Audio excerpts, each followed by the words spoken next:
I'm Shanti from Cheng, Malacca.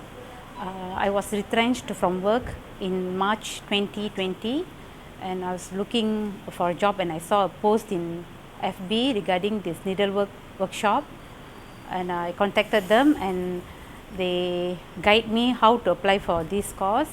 They asked me to apply for EIS first, which I was not aware about it.